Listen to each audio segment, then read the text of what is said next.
What's going on? Beyond the Vision podcast listeners out there, y'all, we are here for another episode. When I say another episode, I say another episode. And guess who I got? I got my sister, my best friend. That's my best friend. That's my best friend. That's my best friend. My sister is on the P's and Q's. Okay, she is here and she's going to talk about her business, her upcoming book, y'all. I'm so excited because I've been able to work alongside her with Facing the Mountain and talking about really the journey of her caregiving, the journey of her process. God just has something amazing on her life. I don't even want to let it all out right now, but it's just so awesome from the start to finish in the hands that it's in right now. She's going to share that with you today. But I just want y'all to realize that when God takes you along a journey, even though he's beside you, it doesn't take adversity away. It doesn't take the roadblocks away. It doesn't take the challenges away. All it does is it allows you to know that you have the victory to the things that you encounter along that journey. And she's going to talk about those things. And I think it's just super dope when you watch how so many things could have stopped you from doing what you was doing with your book, doing what you're doing with your degree, doing what you're doing with your life. And you're like, you continue to press. And I just truly admire that.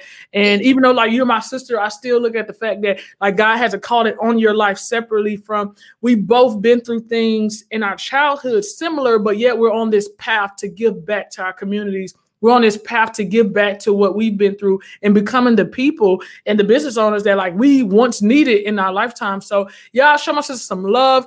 Those that are listening to audio, make sure you share it. You too, make sure y'all watch this live, share it, and make sure you connect with my sister once I get her information scrolling up here on the screen. Carrie, go on and introduce yourself. Hey. Tell them a little bit about who you are before we even dive into SYG. Like, let them know a little bit about yourself. Okay. My name is Shirkyria. I'm from Dallas, Texas. I just turned 35 on May 10th. I live in, we're stationed in Oklahoma. I'm a military wife of 17 years. I have 3 children. I am attending the University of Oklahoma, pursuing my bachelor's degree in social work and plan to continue to a master's degree and doctorate degree. So come on. Yeah. And I also, like Shirkydra was saying, I have a book that's coming out that's in the process. It's actually being published by Trilogy, which is TBN. Called Facing the Mountains. And my book is based on my journey as a caregiver, everything that I went through, and everything that God did, the doors he opened, the miracles, and how he saved me. How he saved my life. And so, yeah, so that's where we're at. But I wanted to like ask you, like, did you even know what a caregiver was before you became one? Not really. No, I didn't even know because, my dad was diagnosed with early onset dementia, so I didn't even know what dementia was. I had to really do my research and talk to some people. And when I started caring for my dad, actually watch him go through it, actually watch the disease, how the disease breaks down your body, like your brain. I actually saw it. And so I really didn't know what the challenges were going through as a caregiver because there were a lot of emotions involved daily. Like depression, anger, confusion, brokenness, because you're like, man, like, why, how did he get this disease? Why is this happening to my dad? And so that was really hard to see on a daily basis. But caregiving for your loved one, it can take a toll on you, because when they get to a point where they're in a stage where they have no mobility or they can't take care of themselves and you're trying to care for them basically 24/7, it's a lot on one person. And a lot of times family caregivers are overlooked, because some people don't really know what it takes to caregiver for someone that has Alzheimer's or any other illness. But do you think that's when, and I'm sure you're going to talk about your business, as the founder, CEO of Sending You Gifts Through Thoughts of Love. SYG, it has really, truly, it defines the need. When you say fill in the gap, like people do not know what caregivers go through. I didn't even know until I saw you maneuvering, how you were maneuvering, you know, with both of us losing our fathers before the ages of 60.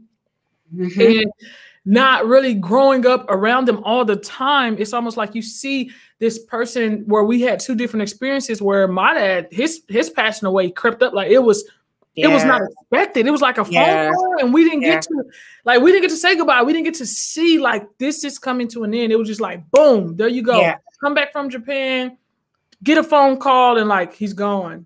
Versus you literally watching like this come to an end. What made sending you to like thoughts of love? Like, why was that the first thing on your mind to create something for caregivers? You know, I really believe like God just gave me the idea. Wow. Because I wasn't thinking about, I didn't think about starting a nonprofit organization, but God gave me the idea of creating like, a nonprofit organization that will uplift and support caregivers, just because of everything I went through during caregiving and after. And after. It does not stop after. Wow. And I think after my dad passed is when I hit rock bottom, like really hit rock bottom, And so God had to bring me through that. And once he brought me through that, I was like, okay, what can I do for caregivers? What can I do to lift them up, to let them know that God is there to fight their battles when they need him? Like, what can I do to where caregivers don't feel this way, or don't feel, or they feel alone? And God gave me the idea of creating this nonprofit, not only to make caregiver baskets, because they're material things, but a lot of times caregivers, they have some really hard days, especially with the behavior changes that their loved one goes through. Mm-hmm. And so by just giving them a basket, it just lets them know that, okay, you're thinking about me, it just lifts their spirits. Mm-hmm. Because I have seen, some caregivers, want to not live anymore, want to take their life because they feel like this is the end. I can't come out of this. So just a simple care basket can change that. That is my desire, to change that. It can save someone's life. That's how I look at it. Yeah. Because I was at that point. I really was. Like, Satan was trying to take me out, because I had fell into a deep darkness that I had never went into before. And it was only God that brought me out. Wow. So when you was in that dark place, did you feel like you blamed God, or you blamed your dad, or blamed your husband? Did you blame your kids? Like, was there a point where you're just like, this is not my fault? I would say I mostly blame myself, because the guilt was heavy on me, because it was so many things going through my mind, like, okay, could I do something better? Or what could I have changed? Or what could I have done where he still would have been alive today? Like, that was so heavy on me, because I was blaming myself. Am I the reason why he passed? Did I not take good care enough of him? Like, the guilt trip, it was real. Wow. And some of my family members were telling me, Shirkyria, you did all that you could do. Like, stop blaming yourself. Like, don't blame yourself. You did the best you could to take care of your dad. But to me, I was like, did I really do enough? And do you think a lot of caregivers go through that, though? Yes, absolutely. Caregivers go through guilt. They go through guilt, and especially go through guilt when they put their loved one, and it's not all, this is some, that put their loved ones in a nursing home. Because they feel like they're abandoning their loved one by putting them in a nursing home, but you really are just wanting to make sure they get the professional care that, sometimes we can't give them, and so a lot of caregivers feel like they're guilty. They feel like they haven't done enough. And so that's how I felt. And so when I felt that way, I blamed myself of, could he have stayed longer if I had done more or if I done different this way. And so that made me just like, man, it just put a lot on me.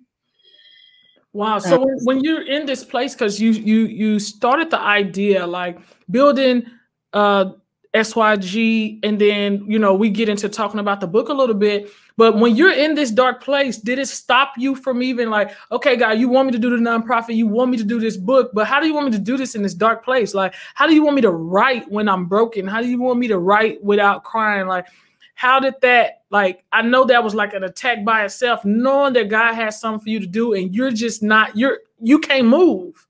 Oof, man. Man, it took a lot of crying and praying.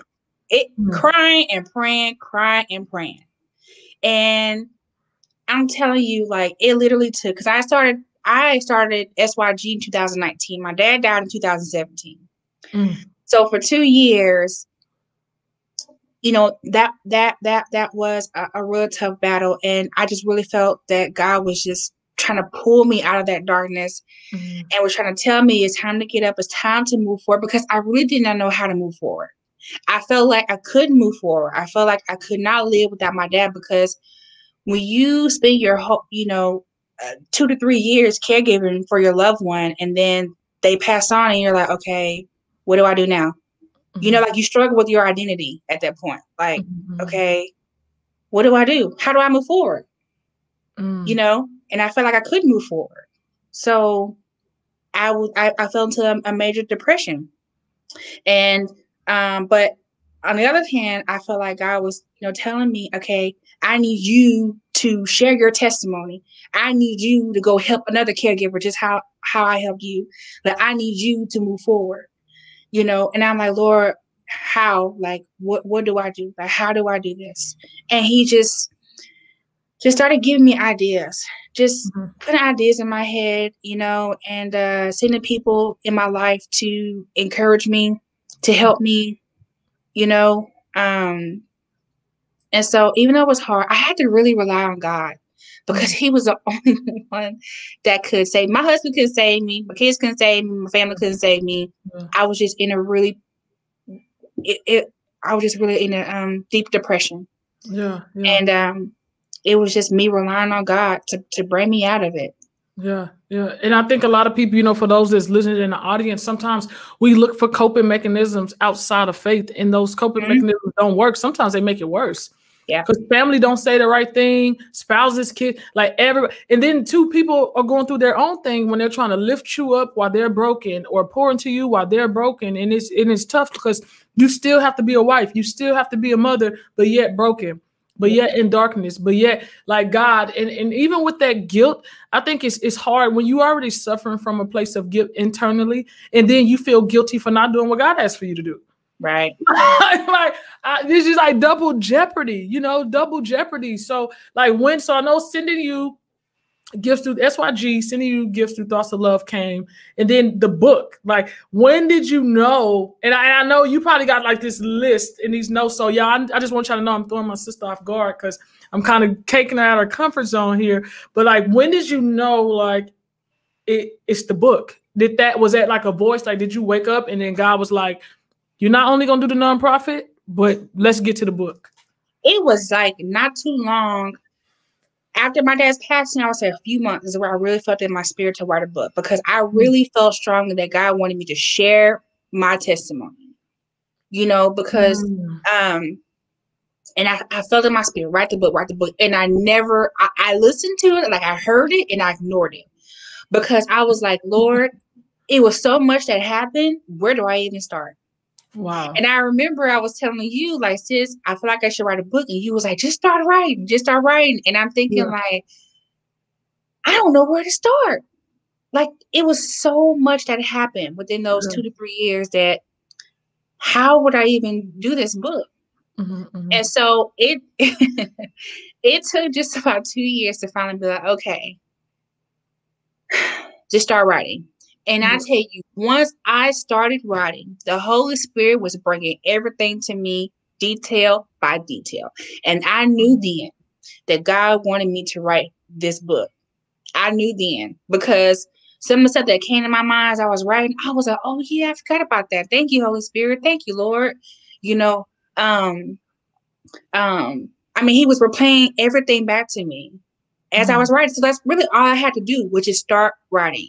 And now I finished it. Whoa! You know? And I'll tell you, like, I think it's so, because I've been interviewing so many people that are like, I'm ready to tell my truth. I'm ready to tell my testimony. I'm ready, but I don't know. And I think it's so inspirational because everybody needs to understand, when you start writing, that doesn't mean it's going to be perfect. When you start writing, don't mean that you're going to have the book in order. You just have to start somewhere and allow, like, it's almost just like say yes and then watch everything else pan out for you. I mean, did any other battles or challenges come to your mind when God was like, write a book? Did anything about your past, your history, like education, am I even qualified? Like, did you go through other challenges outside of where do I start? Yeah, sort of. It was more of I never wrote a book before. It's like I never wrote a book before, you know. So I'm like, okay, how does this work? Like, how do what should I name this chapter? What should I name this chapter? You know.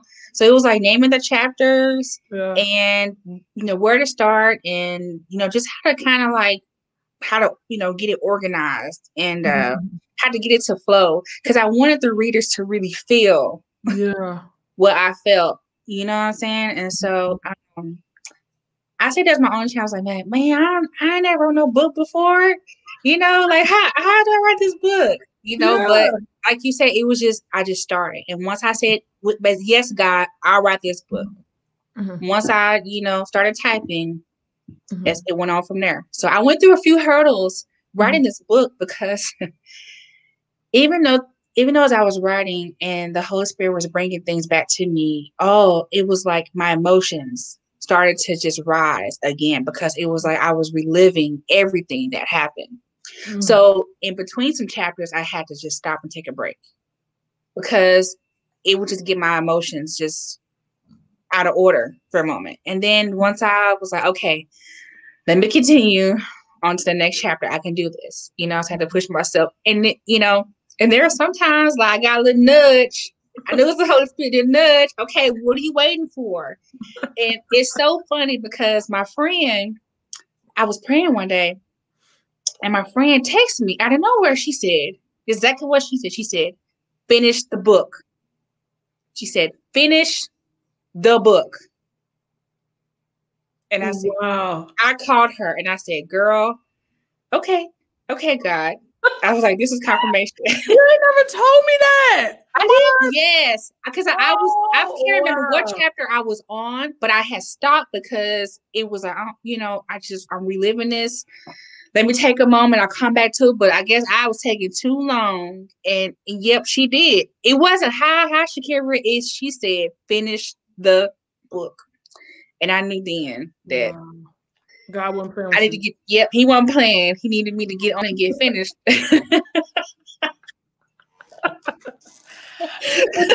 That's crazy. So what can I don't want you to give too much because I want everybody to get all of it, like piece by piece, when they purchase the book as it comes at the end of this year. Like what is Facing the Mountain like? What do you want your readers to like? What do you expect your readers to get from it? Like, I know it's your journey from caregiving, but give them a little dose of what they're going to get out of this book. My desire for this book is basically to bless them, but to know that God will help you.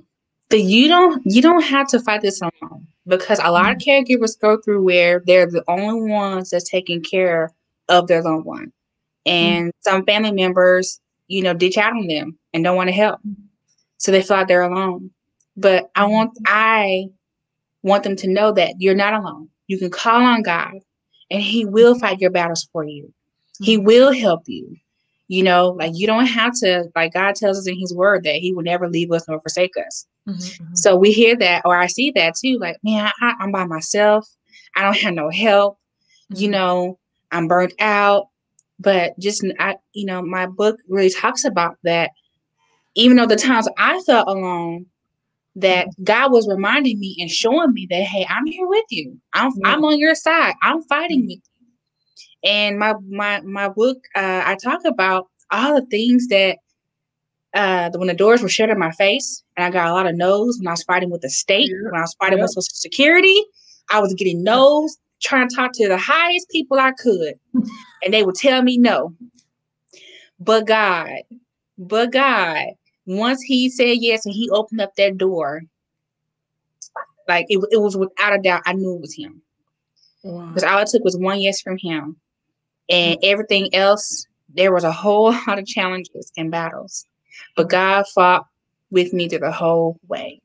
And a lot of times, you know, and this is in general too, is when we try to fight our own battles and God tells us to be still. And we try to do things our own way. Yep. So in my book, I talk about two of things. I was trying to do it on my own. And once I saw that I couldn't really do it on my own, I had to cry out to God for help. Because He put you in that place to yeah, have to. yeah, He put me in that place to have to ask for help, and so I did, and the miracles that He did. I'm gonna just put one little nugget out there. Miracle that God did was at the time President Obama was in office. Yes, and I ain't gonna lie. I was gonna be like, I know you don't want to tell him, but I want you to tell him. I'll give this one little nugget, and that's it. But tell him about it. Yes, at the time, President Obama was in office, and a cousin of mine, a prayer warrior, she always called, pray with me, encouraged me, and she told me several times, you need to write a letter to President Obama. Now, at the time, I was like, you know how many letters this man gets a day? My letter ain't gonna make a difference. That was my thought, right? But she had told me again. She said, "Did you write that letter to President Obama?" I said no, but at that point, I was stuck. I didn't know what else to do. We were fighting the state still. The lawyer, me. It was a lot, and I was like, you know what? I'm gonna write this letter. What I got to lose, right?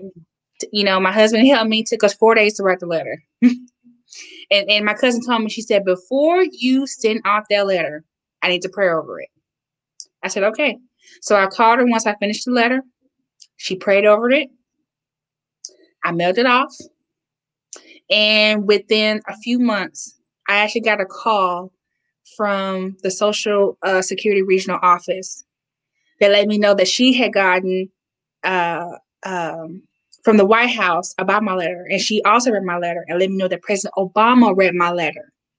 So not only did he read my letter, he took action, because within like a couple of weeks, the stuff I needed to have done got done. The stuff that the lawyers, the hearings that we were fighting for months got done just like that. And I knew that was nobody but God the answer to that. You know, when you think of how many letters this man gets, the president, you know, he actually read my letter and he took action and he helped me. He helped my dad, and I will never forget that. So that's a little nigga that's in my book. I talk about that in my book. Read this. That's one of the miracles God did. Yo, and she puts, I think it's so dope because y'all, she puts the letter inside the book. It's inside the book. You got to read that part. Because so many people, like when you think of like, how many letters does the president get a day? It literally, God is like, you know, I just imagine all these letters and they like, you know, Mr. President, this one letter you got to read. This is one of the ones you got to read. And he reads it. And, you know, you just play this episode in your head of reading it and then him saying, I'm going to do something about it. Right. Because I was letting the president know that, like, not just my situation, but what can you do to help other caregivers who are in the same situation I am? Because I know I'm not the only one. Because there are millions of family caregivers for someone who has Alzheimer's disease or dementia. So I knew I was not the only caregiver that was going through this. So not just me, but moving forward, you know, how can we solve this problem? You know, how can we help other caregivers who are in the same position that I was in? And and your voice will now change generations to come. Like one voice that in your house, in your room, your computer, like your letter, your obedience, no masters, no doctorate, no credentials, not working in the government system, not on the state, like nothing. Just the fact that you was obedient, you've now made an impact in the world for every caregiver after you. You know what I mean? In previous caregivers going through the same challenge. And another, like, you know, as we move forward with this, you went from caregiving for your dad, losing your dad, going through depression, having anxiety, PTSD, just all these challenges, mental challenges, starting a nonprofit, writing a book, going through the challenges that came with that, just to go right back and serve the community of being a caregiver for multiple parents, in a sense, somebody's grandmother, somebody's father and mother. Talk about that journey of knowing that job was for you, because now you went to work at a senior living community where it's like that wasn't a trigger. You wasn't scared. You didn't feel. You went right into an environment that kind of like you felt like this was the last place where my father was. Yeah. Well, the senior living that I did work at, I loved it. I had originally applied for a receptionist position. It was actually a different position. And 3 weeks went by and I didn't hear anything. So I was like, okay, I didn't get the job. But they called me and was like, hey, we have a different position that we'd like to offer you. And that position was actually a program that I was helping with, where I would help families who were admitting their loved one into the assisted living. So basically I was helping, like, you know, the transition to be smooth, making sure things were together in their apartment, stuff like that, you know, because I know how it felt when I put my dad in, when he was in the memory care. I know how it felt when you want to, you know, when you put your loved one in memory care and you're trusting the staff to care for them, you know. I was that daughter, so I get it. You know, the family wants to feel at ease and trust, and want to trust you to know that you're going to take care of my mom or my dad. Yeah. So it was an honor. That was nobody but God that opened the door for me. But it was an honor to work with the elderly, to be with them, to connect with their families. You know what I'm saying? Yeah. Because you want the family members to trust you, and make you feel at ease. You know, because again, like I was saying, a lot of times caregivers feel guilty of putting their loved one in a memory care or assisted living or whatever. So guilt comes with that, and so I was really grateful to be a part of that, and serving the senior living community, being part of that. So I'm not working there now because, you know, school is taking up a lot of my time, but I do feel like that's part of my calling, is to serve the elderly and to serve their families. Do you feel like serving that community, and even though, you know, you're going to school for social work, do you feel like those two lanes, you're going to have some emotional triggers, or it's going to be emotionally challenging, like getting attached and having to detach, or watching them, you know, some of them that get called home? Do you feel like that's going to be a challenge? At first it was. It was at first, I would say. But once I got attached to them, I just fell in love with every single one of them. Yeah. You know, I did. It's like, I was just excited to come to work, just to see them, just to see their smiles, and to spend time with them, whether it's doing an activity or playing bingo or taking them for a walk, stuff like that. But I would say it was hard when I would get attached to a resident and they would pass away. That was really hard, because it reminded me of when my dad passed, and I'm walking to the nursing home and seeing him, his spirit was gone. That was devastating to see. That was, my heart broke. It was painful. Yeah. And so I would say that working in assisted living, I think that was the hardest thing, was to see them pass away. But I was grateful to get to know them for whatever time, you know, I got to know them before they passed. Yeah, and I just imagine, because a lot of us, you know, with me going in the field that I'm going into as a therapist, working with trauma victims and Me Too experience victims, it's like sometimes you just you sometimes own that experience that people are having, because you've been there before. But it's also knowing how to balance and know what, like, I don't own these feelings, but I have empathy and I can sympathize. And I think social work and counselor and psychologists, like when people are helping people through emotional stressors, it can be it can be a struggle because you sometimes bring those things home if you don't know how to balance it. You see what I'm saying? Right. And I know we didn't talk about that a lot, but do you feel like your journey with the book, with the nonprofit, with the caregiving, everything, like, did it affect your household in a sense? Like being a mother, being a wife, was that impacted a lot because of this journey? Oh yeah, absolutely. Yeah. Thank God I have a supportive husband because with you need a support system. You really do. And because it didn't just affect me, it affected my husband, it affected my kids, you know. So yeah, it can put a strain on your family. But I'm just so grateful that the way God worked it, like, you know, my husband, you know, he is set to deploy anytime. But God had worked it out to where my husband didn't deploy for a while until things actually settled down. Yeah. You know, because he kept my husband here to really just help me and support me. You know, there were several times my husband had to take off from work, go back and forth to Texas so many times, be there with me in the court, lawyer, you know, through everything. And so, and then, you know, my kids seeing their pawpaw, seeing that the changes, he were different. They knew that he was ill, but they still try to cherish those moments they could with him. So yeah, I mean, it affected my whole family. And I think you talk about this in the book as well, like the impact of the kids and different experience the kids had with him, and like just the book is so touching. I can't wait till TBN finish. Like this thing is it's about to blow.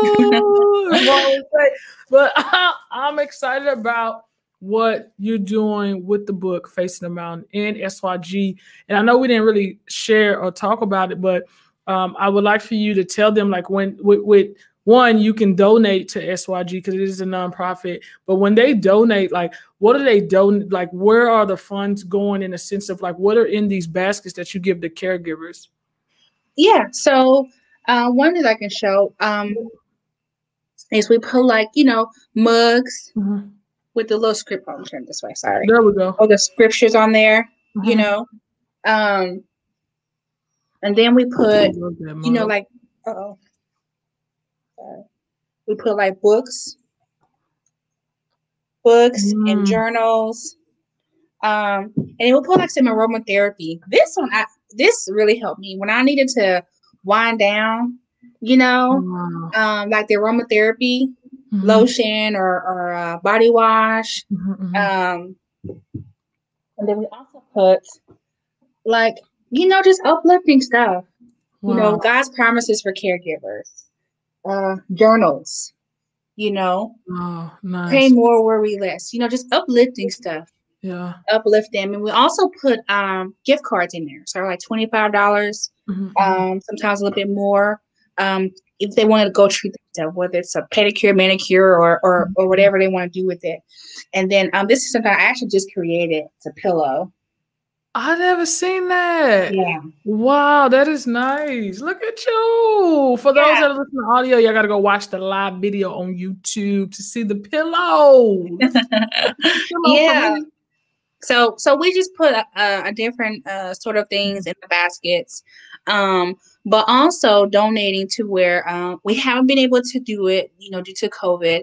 But one of the a few of the things that we want to do is an annual retreat for caregivers, doing it at a nice resort, basically for them to have a weekend to themselves, to live, reflect, and learn and encourage, you know.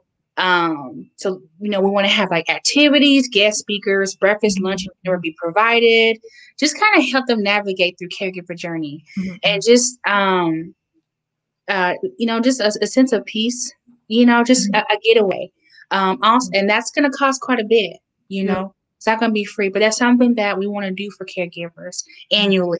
Starting with Oklahoma, my vision is to have it in different states, but right now we're going to start with Oklahoma. I already kind of have a place in mind. Hopefully when things really open back up, we'll be able to have our first caregivers retreat. So I'm really excited about that. Yes. And then also we want to do like caregivers luncheons, you know, so that caregivers can connect with other caregivers. And also family functions. So they can also, so the family functions, they can bring their loved ones, you know, where we can take pictures with them, you know, we can do like movie nights or just different things to uplift their spirits. And so, you know, right now we've been able to do things with donations. So a lot of people have been very supportive, including you, donating and helping us get these caregiver baskets to caregivers. So these caregiver baskets are free to caregivers. So, you know, you just let me know, you know, if you're a caregiver and I just send one out to you. But it's just a blessing. These caregiver baskets are just a blessing to caregivers. And so I know it's like material, self-lotion, all that, but you just don't know what that basket will actually do, especially what they go through on a daily basis. And I can tell you that the caregiver baskets I have given so far, every time I've given one, they're like, man, you do not know the day I've had with, you know, I've been at work all day and I can relate where I have to, you know, be on my lunch break or my breaks to make calls for my mom and my dad, trying to handle business. And I got to do this and do that. And, you know, I get it. You know, I was there. And so just I've seen tears once I give them these baskets. And I'm like, you know, I just thank God for allowing me to be a blessing, to bless with that. And I'm looking forward to what God's going to do with SYG, because there's a whole lot more to come. And I appreciate you walking and saying yes. And I was like, you know what? I have never been a caregiver, but I watched your heart for it. And that's what made me be like, you know what? However I can show up for you, I'm going to show up for you. However, whatever I need to do, if I need to coach you through this book, we're going to coach you through the book. If we need to go and get cameras, let's go get cameras. If we need to go to, if I got to go to Bed Bath & Beyond or Bath & Body Works with you, let's go. What do we need to do? And I think it's so important that you have that even as family that you support. And I think that was the best dynamic for me, is seeing both of us chase after something that our hearts desire, you know, almost like me starting IME and you having SYG and us saying like, we're doing what God has for us to do for the community and unapologetically. So for those that are listening, you know, if you're a caregiver or know a caregiver, please give us sending you gifts through Thoughts of Love, www.sendingyougifts.org or Facebook, Sending You Gifts. Or just get on there and message me or my sister, for real.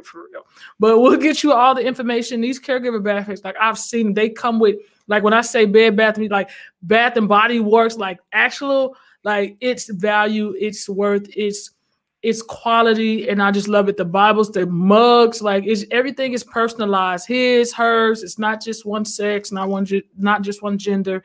So it's a little something for everybody, and that's what's important, is that you put so much of yourself into starting it. You put so much of yourself into upkeeping it, even during COVID. Because so many people have dropped during COVID, you know what I mean? And then finishing your book, like just so much. It's mental strength. It's showing that even through adversity, God still calls us to do what we got to do.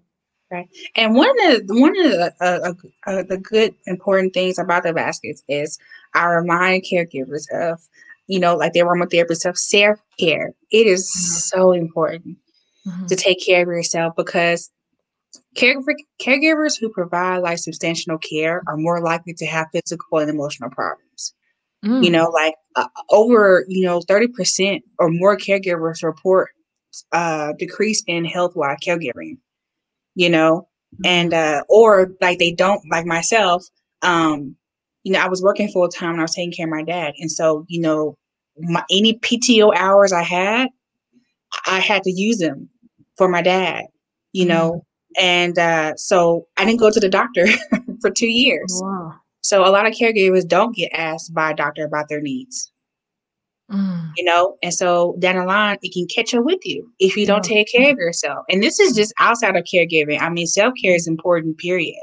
But when you are caring for a loved one 24/7, it is so important to take care of yourself. And so that's another reason why I create those baskets, is to remind caregivers to please take care of yourself, because I didn't take care of myself. And after my dad passed, I was dealing with, it caught up with me. I was dealing with so many health issues, and I'm still dealing with them now. They've gotten better, but I'm still dealing with them.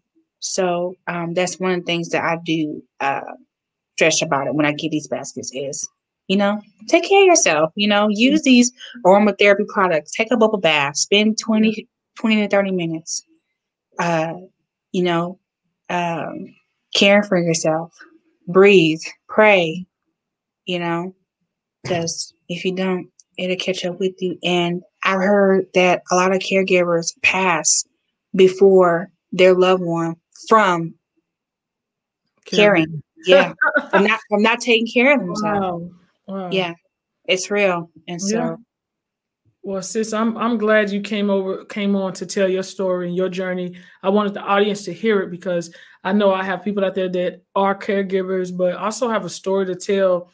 And I think your truth and your testimony, like, it's just going to touch so many lives. You've already touched so many lives. And it's actually opened up other opportunities for you when it came to making the baskets as well. But it's just going to continue to expand and go beyond your vision as long as you continue. I think in all, when I look at what you're doing, it's just like, say yes to God. Even when you don't have, even when you don't know, even when you don't get it, just say yes to God. Like, that's literally what it is. When you say yes, you don't have to be fully put together. It doesn't have to be perfect. You don't have to be financially stable. You don't have to have it from A to Z. Like, just say yes and watch it flow. Yep. The fight gets easier after the yes. Yep. Yep. Because even with creating this nonprofit, I have run into some challenges and I have gotten discouraged, but I have not quit, and I won't quit. I won't give up, because this is something that God told me to do, and He already revealed to me how He's going to take it. You know, SYG is going to have their own headquarters. You know, we're going to have a call center where caregivers can call in for resources, prayers. We're going to have support groups. So much that we're going to be able to do for caregivers. And so I'm looking forward to that. And that's the next step. And then my vision is to also have my own memory care. I already have a name for it. Yeah. And I'm just really excited about it. Because when I retire, I'm going to need a job. Okay. I got you, sis. I got you. At the front desk. On the way, hey, how you doing? Hey, I got you. Sis, I'm excited. Anything else that you want to give to the audience before we wrap this thing up? I do want to share caregivers out there that 2 scriptures that helped me during my journey as a caregiver. One of them is 1 Peter 5:7. Is turn your anxiety over to the Lord because He cares for you. Because caregivers go through a lot of anxiety. So just know that when you're anxious and you're worried, just turn it over to God, and He will take care of you. And Exodus 14:14. You know, the Lord will fight for you. As I was stating, He will. Just like He fought for me through my battles as a caregiver. We just got to be still sometimes. Sometimes we just got to be still when He tells us to be still so that He can move. So I just want to encourage caregivers. Don't give up. Keep pushing. God will be there with you. And cherish the moments that you have with your loved one. Take pictures, videos, cherish those moments. And and God will seek you through. He will get you through. Yes, come on, somebody. Make sure you go over to SYG sending you gifts on all social media platforms. Go to the website for donations. If you want to just connect and be a part of what she's doing over there, please connect with myself. I'll give you her information or connect with her for those watching live. Thank you. On the screen. You know, thank everybody for coming through today. I love you guys. Thank you for tuning in to another episode of the Beyond the Vision podcast. And as I always say, wherever you are right now is not the end point. All right. It's just a stopping point. So you get to a point of understanding that there's always something beyond what you see at this current moment, y'all. So I love y'all. Hold it down. And until we get to the next episode, keep going beyond the vision. We out. Ow.